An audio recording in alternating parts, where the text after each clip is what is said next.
انا اتوترت، تجيب لي اخوك عشان اخد حقك؟ استغفر استعمل عليا يا عم، لا اعمل قلقان. لا انا عايز الجثه دي تبان هتاعته.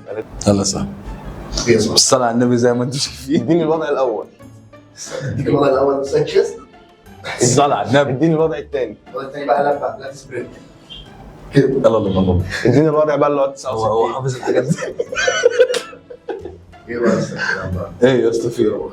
انا ما ضربتوش يا اسطى، قال لي اديني يا طب. اسطى والله العظيم ضربني. والله انت قلت لي اديني طب. ولا اظبط يا ما انا ظابط اهو. صاحبي ايوه عايز تفوقه تديله حته بلحايه شوكولاتايه، ما تضربوش على وشه يا بالقلم. اسطى، هو لو طلب بلحاش شوكولاتين جيش تكالي وقال لي انت حالك جاي تاخد لي حق. مش كده اخوك الصغير يعني. وانا جايب الرجاله تحت، رد يا جايب الرجاله تحت تمام، وعارفين مش هنسيب حد. يعني كل ده وجايب الرجاله تمام. اللي انت شايفه يا خلاص تقدم الاعتذار دلوقتي يا اما انت حر. اعتذر لمين؟